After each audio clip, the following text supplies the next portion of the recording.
Okay, so more graphing. They give us a function in exercise 1, y equals f of x. They don't tell us what the, what the rule is or anything, right? But they do show the graph. Like if there's an equation and you put stuff in, that's what the graph would look like, okay? And they're doing it on the interval of what? How do you read this?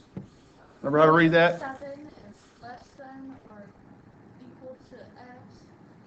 X is Less than or equal to 7. But I told you there's an easier way to read that. X is in the middle of -7. X is in between -7. So they're only graphing it. This thing goes on probably forever, left and right. So, but they're only going from -7 out to 7, okay? So just one interval of this graph, which again likely goes infinitely in both directions, okay? So what do they want us to find? Find the maximum and minimum values of the function. Well, the function is the graph part of it, right? Those are the outputs. And what are the inputs? The x's along the x-axis. And the value of the function is measured on which axis? On the y-axis. The inputs are on the x, the output is measured with the y. So give me the coordinates of the maximum value of this function. No. -1, 7. -1, 7. This point right there, right? So our max would be found at -1, 7. So an input of -1 gives an output of 7. Okay? And what about the minimum of this function? It'd be this one. That's the lowest value, right? So what is it? -5, comma, -1. Okay? Easy enough. All right. Now, the y in part B, the y-intercept, where it crosses the y-axis. Okay? Does everybody, don't say anything yet. Does everybody see where it crosses the y-axis? Okay. Whenever, let me ask you this. Where this graph crosses the y-axis, what is the value of x there? Just the value of x. 0. So anytime a graph crosses the y-axis, the value of x is what? Yeah. So any y-intercept has an input of x equals 0. You got that? Okay, so y-intercepts are always found where x equals 0. And by the way, an x-intercept will be found where? What? Where it crosses the x-axis. What value of y? 0, right? Because measuring up and down, you hit the x-axis or 0, right? Wherever you cross it, okay? Some kids like to think, okay, well, that's the y-intercept, and I ask you what value of x, and you start counting up here. No. What value of x? 0, okay? So what is the value of the y-intercept? It's y equals what? 1, 2, 3, is it 6? 6, right? It's actually found at 0, comma 6, yeah? Okay? Now, think about this. An input of 0 gives an output of 6. And they want to know why a function cannot have more than one y-intercept. What is the definition of a function? It's a relation where what happens? Every input has... a unique output? Yep, exactly one unique output, right? And the y-intercept happens to be the output for an input of 0, right? So, why can a function not have more than one y-intercept and still be a function? Yep, and so why couldn't it be a function if it had two y-intercepts? Because an input of x equals 0 would have how many outputs if it had two y-intercepts? 2. Right? So, for example, there's equations that graph circles. If I graphed a circle on there, here's my input of x. How many outputs does that have? And how many y-intercepts is that? 2. So anything with more than one y-intercept can't be a function. Isn't a y-intercept an output? Y-intercept is an output for x equals 0 all the time. And so you can't have more than one, right? So what would we say? It would not be a function if x of 0, x equals 0 has more than one output, yeah? Okay. It cannot be a function if an input of x equals 0 has more than one output. Okay? So y-intercept is just an output for an x of 0. So we're good. We're good on what a y-intercept is, right? For x equals 0. Okay. Look at part C. Give the x-intercepts of the function. So now we're looking at where the graph crosses what? Michaela? The x-axis. It does it twice, right? Let's circle them. Here and here. What's the value of y at those 2 points? 0. Okay, good, 0. So the x-intercept would be, and by the way, that's also called the zeros of the function. That's because the function itself equals 0 there, right? And where does this function equal 0? At x equals what? -4 and -6. Yeah, -6. Not the word and. Or Or x equals -4. Now I have a question for you. These are called the x-intercepts. And they also told you that it's called the zeros of the function because the graph itself, the function equals 0 at those 2 points. Now I have to ask you, when you're doing something in math and you're working line by line, you get down to the last line and your last line is like x equals -6 and you circle it, what have you just done? Solved an equation for x, right? Okay, so when you hear x-intercept, right, or you hear the word zeros of a function, it means just basically what are the solutions to the equation.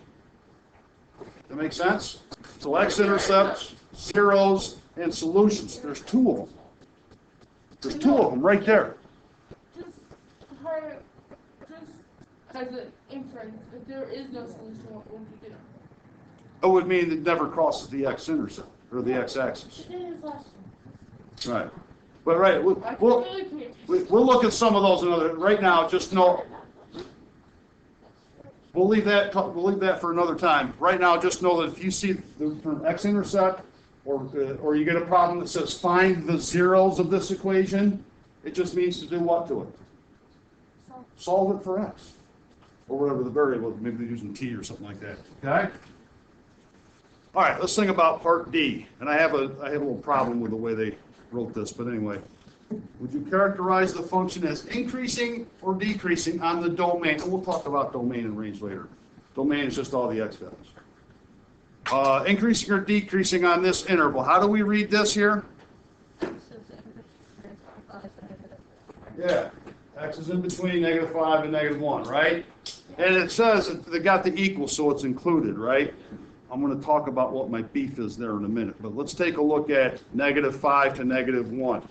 So let's find -5. 1, 2, 3, 4. So from here, -5 to -1, what is the function doing? Increasing or decreasing? Like reading from left to right. Increasing. Everybody agree it's increasing? Yeah. Okay. Increasing. And explain. So let me think of it this way. As I go from -5 to -1, I'm picking x values that are doing what? Are the x values increasing as I go from this way, that way? Okay. And as these x values are increasing, what are the y values doing? They're also increasing. So I might explain it, you know it's increasing because as x, look how I write this, increases, right? Y, or we'll use f of x instead of y. F of x increases. Or just as you read it from left to right, the graph goes up. So they what? All right, well, it's math. We have symbols that, I mean, like if you read that, you know what it meant, right? Yeah. As x goes up, F of x goes up, right? So it's increasing. Here's my beef with the way they wrote this, and they're really inconsistent with this, and I want you guys not to do what they do here. Everybody paying attention? Yeah. Okay, pay close attention to this. Notice how they include -5 and also include -1. Let's take a look at -5. at that point, it goes from decreasing to increasing, yes? And so we call that a turning point, where it switches from one to the other, right? Is this actually increasing starting exactly at -5? No.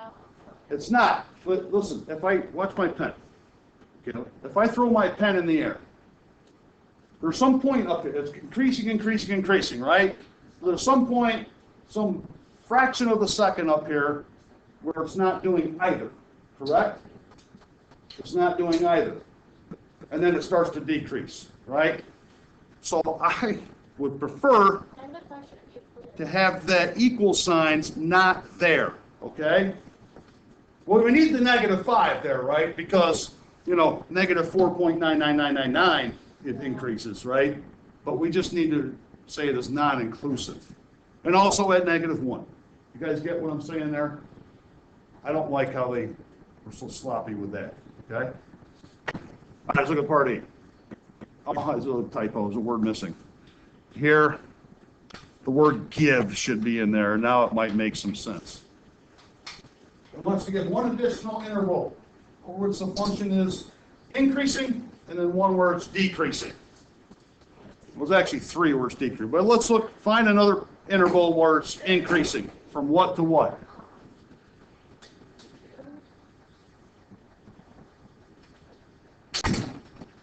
From what to what? From +2 to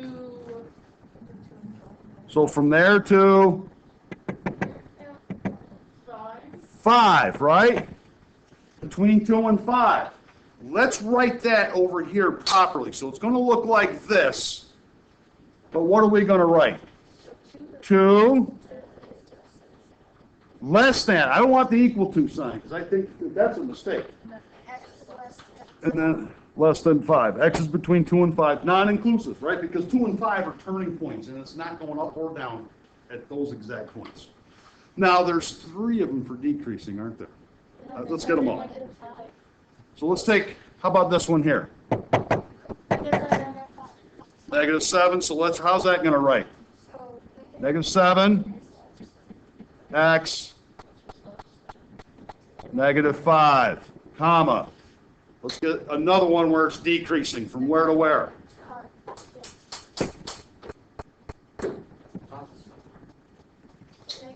No, it's -7. So from -1 to 2. Let's write that down. Go ahead. Yeah. And there's another one. I'll put it down below here probably. Between 5 and 7, right? So how do we write that? Yeah. We don't have to say the X segments. Really, you could just say 5 is less than X is less than 7. Or 5 is between, or X is between 5 and 7. Non-inclusive. Okay. Now, in the next part, F, they talk about relative max and relative mins. Okay, let me make a distinction for you. There's 2 different types of max and mins you can look at. There's absolute max and min, and then there's relative max and min. Okay?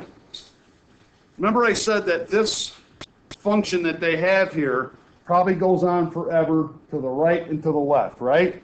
Correct? And we don't know what it's doing out here, whether it's going any higher or lower than what we see in here, right? Do we? I don't know. Do you know? I don't know. So we are only looking at an interval from what to what? -7 to 7, right? So if you're talking about maxes and mins between a particular interval, we would call that a relative max or a relative min. Okay? If you're talking about a max or a min over the entire function from -infinity to infinity, that would be an absolute max or an absolute min. Everybody understand the distinction there? Okay? So they're asking for relative maxes or mins. So let's take the point -5, -1. Find that in the graph and tell me whether it's a relative min or a relative max. Everybody agree it's a relative min? We can't say absolute because we can't see the rest of the graph, right? So relative min. So why don't you guys take a second and look at those, find them on the graph, and circle the correct one. Everybody do that now. How about negative 1, 7? That's a max. Whoops. How about coordinates 2, 2? Min, relative, right? And 5, 5. Relative max. Again, we can't say absolute because we don't know what the whole function looks like, right? So if you're saying within a particular interval, you're always saying relative to that interval, okay? All right, backside. Another piecewise function. And I got a beef with this one too. That's my beef. So consider linear function. So we have f of x equals, well, x plus 3 for all x is less than or equal to 1.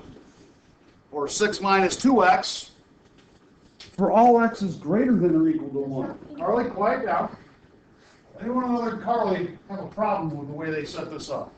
Yeah, what's your problem? And both have equal signs and we should have that. What? That's true. So in other words, when you pick an x of 1, it's included in both of them. That's not right for a piecewise function, right?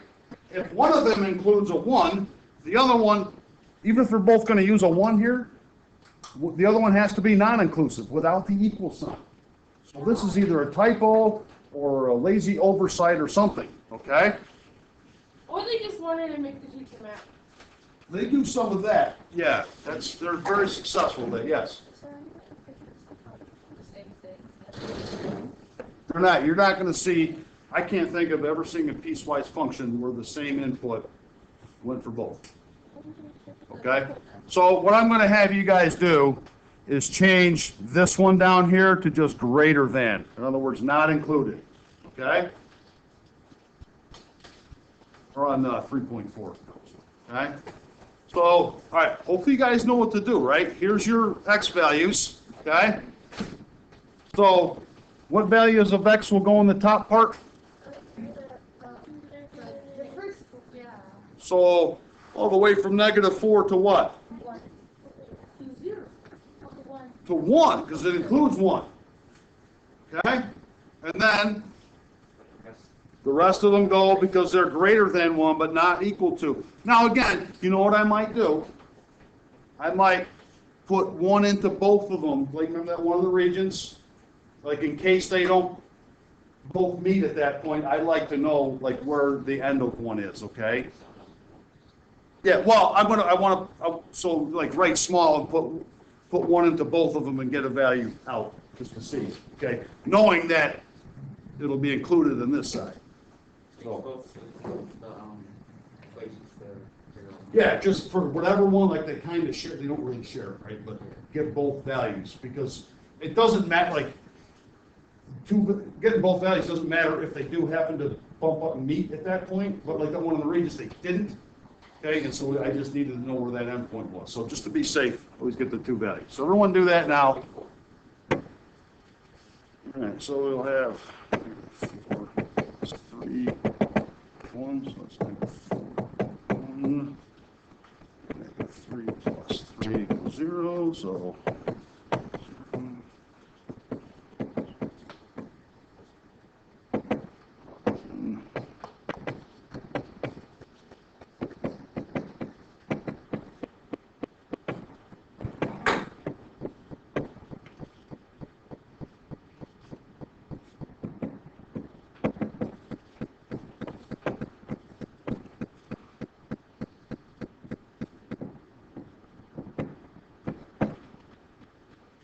the other one, and then 6 minus 2x, 6 minus 2 times 1. Did you guys find that for the value of 1, they equal the same thing? Yeah. Right? So it didn't really matter. So in either case, this will be 1 comma 4, and then, oops.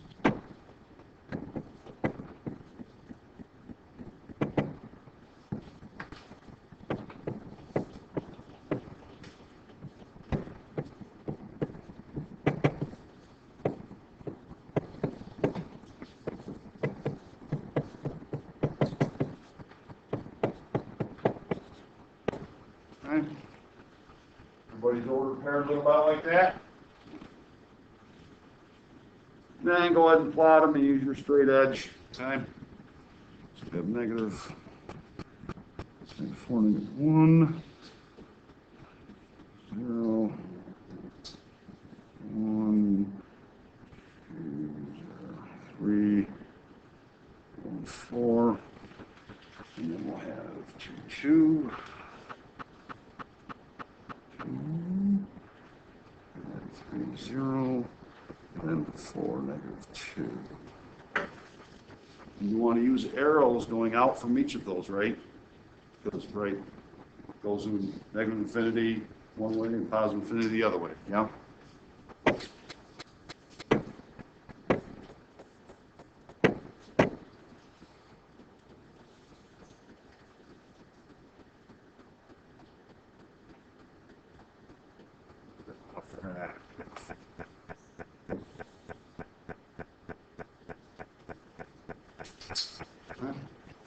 Graphs look about like what I had there.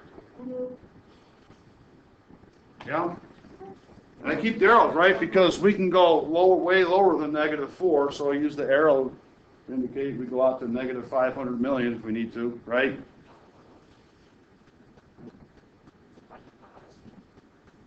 That would be the 1 comma 4. And the other one takes over from there, right? Oh, okay, so I guess that's right. Maybe you forgot to go back and plug in. Which one? What do I have for negative 1? Negative 1 comma 2? Hey, you're fine. 2, 3, 0. Yeah, just plug those. Huh? Just plug them. How's the next one? Okay. We good with this then, everybody? No, what did go wrong? I got confused on where the negative 1. This one here? Yeah. What about it? Some stupid reason. Uh-huh. My head's telling me I can't place it in. You could what? I can't place it anymore because you already went up and it's trying to make you go back down to the negative 1. So I got negative 1 comma 2. Right? So I go minus 1 up 2 and I put a dot. Plotting points, right? I think that's, unless I'm not sure what you're asking. You should just plot the points and connect them with one. Did I clear that up? But I guess I wasn't sure what you were asking. Okay. All right, well, anyway, let's move along here. Look at this. We're in 3.4. Okay. Oh, state the zeros of the function here in part B. What does that mean to actually do? Find the x-intercepts, or in other words, what? The solutions, like if you were to solve it algebraically. Okay, so what are they? X equals what? Yeah. Now, and, right, x equals negative 3, or x equals positive 3. There's a shorthand to writing it, like since they're both 3. I think I did it before. We could say that x equals plus or minus 3. That means the same thing. I wrote that for you at some point, I think. Yeah. Well, when we were doing the square roots, right? Yeah. Okay. All right. C. State the function's y-intercept. Well, you want to say y equals 3, right? Okay. 0, 3. Right? We know the value of x is, yeah. Y equals 3 is the y-intercept. Okay. All right. Let's talk about some intervals now. Give the interval over which the function is increasing. From what to what is it increasing? No, well, just back to negative 4. There's an arrow, right? So from what to 1? Negative what? Yeah. Wouldn't the interval be from negative infinity to 1 that it's increasing? Just because you had a table that stopped there, right? You put arrows on because it means it goes forever. So there's 2 ways to write this. So yeah, obviously negative infinity less than x less than 1, right? There's another simpler way to say this. It implies negative infinity. So it's increasing for all x values that are what? For all x values that are what? Less than 1. So you could also write this as x is less than 1. You see how they mean the same thing? When you say just less than 1, that means, well, 0, negative 10, negative 55 million, negative 10 billion, 758 million, so negative infinity is less than 1, right? So this implies negative infinity. So either one is correct, okay? All right, how about where it's decreasing? From what to what? 1 less than, x less than.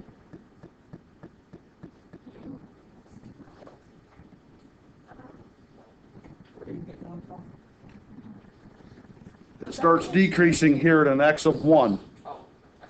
Down to 3. Yeah, to positive infinity. Right? All the way. Or how else could we write it? Greater than 1. Yeah. Right? Which implies positive infinity because that's greater than 1. Okay. Part D. So give the coordinates of something. Give the coordinates of one turning point. If we talk about this, where it changes from increasing to decreasing, right? 1 comma 4. 1 comma 4. Is that a relative max or is that a relative min? It's a max. I would say it's not even relative. It's an absolute max. Wouldn't you agree? Yeah. Because you know on both sides of that, right? It's going to infinity, going the other direction. Okay? All right. Part E. We can think about this a little bit. Use your graph to find all the solutions to the equation f of x, the function itself, that's the graph f of x, where it equals 2. What axis do we use to measure the value on the graph? The y, the x is measure the inputs. The y is what measures the value of the graph. So, how many times does that graph equal 2? Yeah, remember, we're measuring here, right? So wouldn't you agree that's a value, an f of x equals 2? And there's another one, right? So what they ask it? All the solutions. So you're going to have x equals something, right? Negative 1, or, what was the other one? X equals 2. Okay? Either of those inputs will give you an output of 2 on the graph. All right. So G, state the interval over which the function is positive. They're not saying where it's increasing or decreasing. They're just saying where the function, the graph itself, is all positive values. Where will you find all positive values in a graph?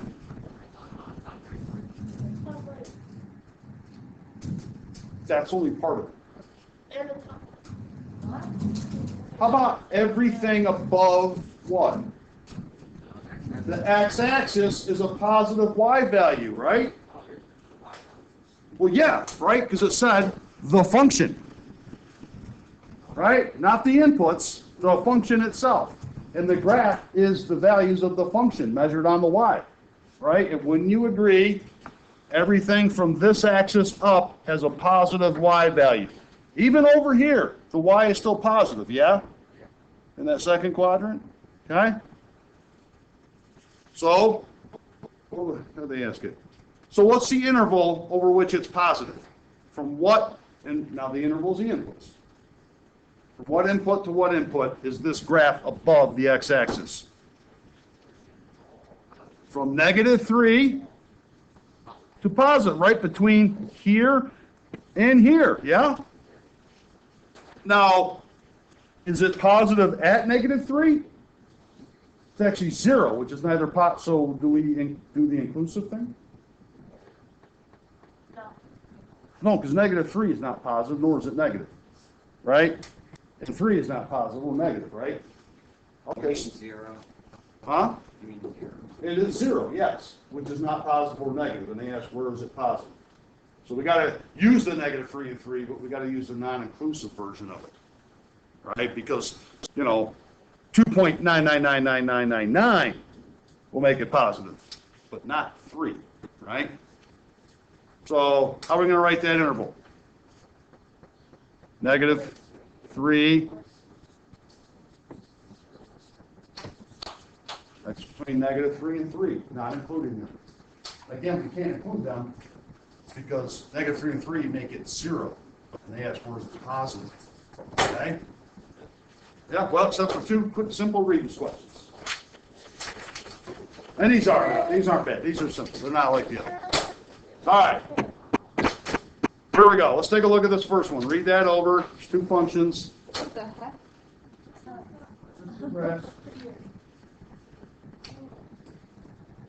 One function is f of x, another one is g of x. So the straight line. It's labeled, yeah. Well, just continue reading and they'll tell you what to do. What are they asking? For which value of x is what? F of x, the function not equal to g of x. Where, if you have 2 graphs, where do you find that the graphs are equal? Where the graphs do what? Where they intersect is where the functions are equal. You follow me? Correct. Out of these choices down here. And what are these numbers down here that they give you? These are inputs, they're x values. So find the one. Hopefully there's only one. They're not equal. What do you guys say? They do not intersect. Okay? I'll write that down here. They do not intersect. So Gx is just that. G of x is the line, yeah. And f of x is the cubic graph. It's x to the third. So it doesn't matter right now. So what's the choice? Choice 3. Let's look at it. An x of negative 1. Let's go to negative 1 and go up to, that output is an intersection point. An x of 2. Right? Goes up to 1. An x of 3. Somebody was confused earlier. Well, it intersects the x-axis. That's not one of our functions. It's just the x-axis, okay? They don't intersect each other, right? So it's choice 3. Okay, one more. This should be simple. Read that over. It says constantly moving closer to home. So if it's doing this, it's moving away from home and then coming back. Is that constantly moving closer? Right, so no, right? Which one is he moving constantly closer to home? Choice 3. So between 3 and 4? This is his distance away from home. So what's he doing from 3 to 4? He's at 4 yards, and then at 4 seconds, he's at 8 yards. That's closer? It'll No. it'll be number 2 because it's between 2 and 3 is when he's moving the closest. Closest, no, constantly moving, it didn't say the closest. It said constantly getting closer to home. Is he getting closer to home here at this point? He's getting farther away, and then he's getting closer. So is that constantly moving closer? From 0 to 2, he's going down. Yeah. It's got to be from 0 to 2, because from here he's going from 10 yards,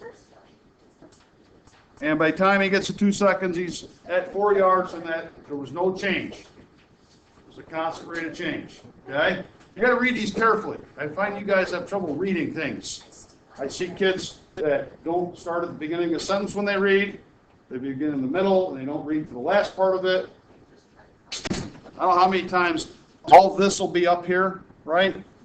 And you kids will look at the, me see graph, me start read here, right? But here's problem number 2, and what follows that number? Words, right? And you read them, What they're are there. words for? Oh, well, you know. You can just look at them. Okay.